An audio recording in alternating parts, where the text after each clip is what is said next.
धर्म की राजनीति करते सब हैं, लेकिन बोलता कोई नहीं। इन हिंदुत्ववादियों को बाहर निकालना है। क्या आपकी मेहनत की कमाई का पैसा घुसपैठियों को दिया जाएगा?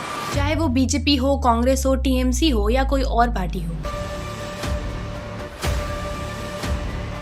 और इस प्रोपेगेंडा में देश का हर मजहब आता है। आपके लिए ये एक सेंसिटिव टॉपिक हो सकता है, लेकिन देश के नेताओं के लिए धर्म सिर्फ एक वोट बैंक का हिस्सा है।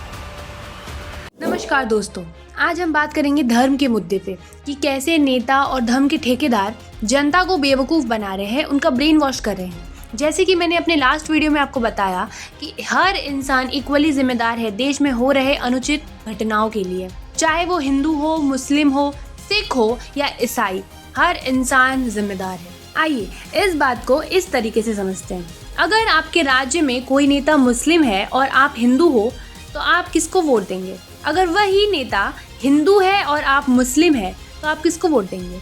इस सवाल का जवाब आप सबको अच्छे से पता है। देश के 25% से अधिक लोग धर्म के आधार पर अपने वोट देते हैं। आपने सुना होगा इंडिया एक सेक्युलर कंट्री है जहां हर धर्म के लोग मिलजुल कर रहते हैं। क्या ये सच है?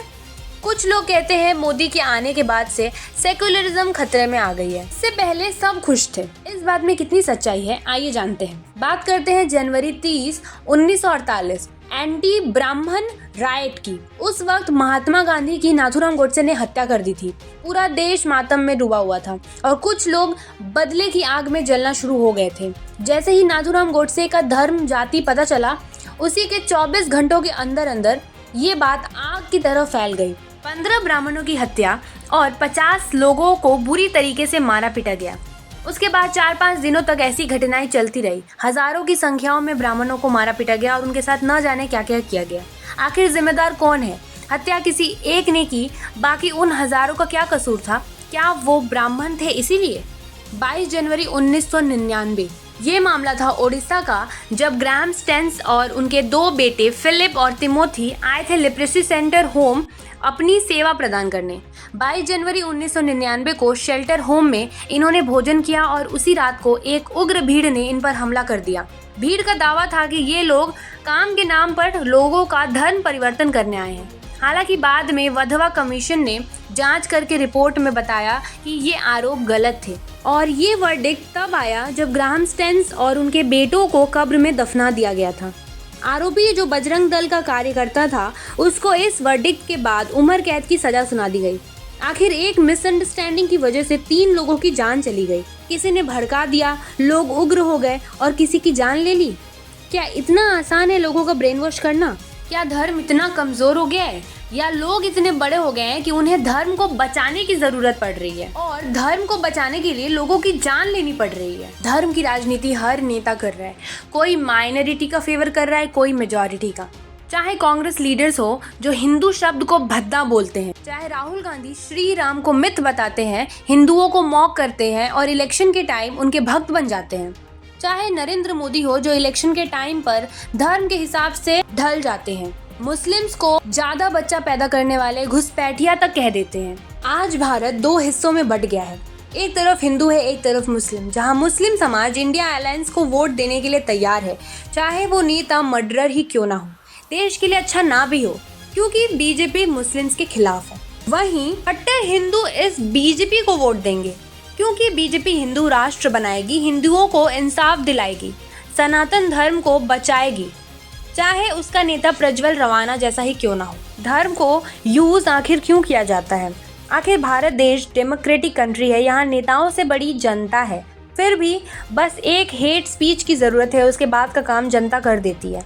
हर चीज में रिलीजियस एंगल डाल दिया जाता है। आइए इसको इस एंगल से समझते हैं। मार्च 1, 2024 बेंगलुरु के रामेश्वरम कैफे में एक धमाका हुआ, जिसे देखने के बाद अफरा तफरी मच गई। लोग डर गए कि बीच शहर में ये हादसा कैसे हो गया। अलग अलग क्लेम्स आने लगे कि सिलेंडर की वजह से हुआ है, मगर एनआईए ने जांच की तो पता चला कि ये एक बॉम्ब ब्लास्ट है जिसको अंजाम मुजाविर हुसैन और उसके साथियों ने दिया था। लेकिन जैसे ही मुस्लिम नाम दिखा, राइट विंग इसको रिलीजियस एंगल देना शुरू कर दिया, जहां इनडायरेक्टली मुस्लिम कम्युनिटी को टारगेट किया गया। मगर कुछ दिनों बाद एक और नाम सामने आया, साई प्रसाद, जो कि बीजेपी के कार्यकर्ता थे।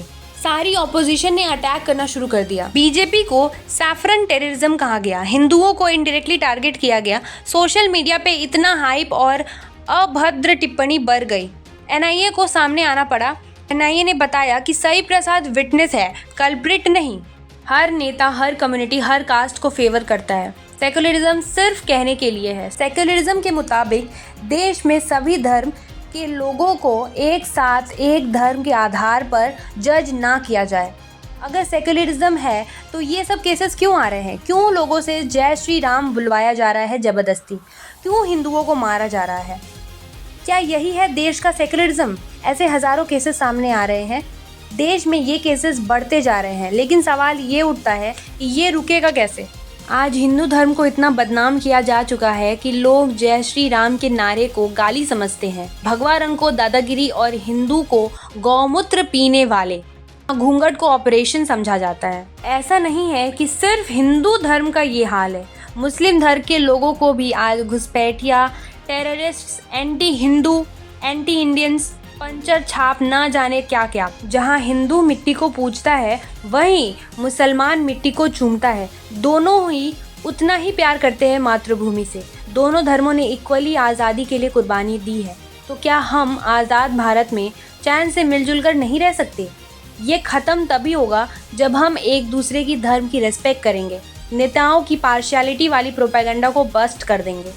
जब तक धर्म का उपयोग नेता करेंगे, जब तक आप धर्म के नाम पर वोट देंगे, तब तक ऐसे केसेस आते रहेंगे। इसके जिम्मेदार आप होंगे, क्योंकि आप इतने कमज़ोर हैं कि आपका ब्रेन वॉश किया जा चुका है। अगर नहीं हुए तो प्रण लीजिए, वोट उसी को देंगे जो काम करेगा, जो देश को आगे बढ़ाएगा। क्योंकि धर्म के नाम पे आज किसी को वोट दे देंगे, कल आपको सड़क पे गड्ढे मिलेंगे, इलाज नहीं मिलेगा हॉस्पिटल में, बच्चों की पढ़ाई नहीं मिलेगी, और इन सब के जिम्मेदार आप होंगे, देश के नेता नहीं। आप अपने ओपिनियंस हमें कमेंट सेक्शन में बता सकते हैं। वीडियो अच्छी लगी हो तो अपने दोस्तों में ज़रूर शेयर करें। धन्यवाद।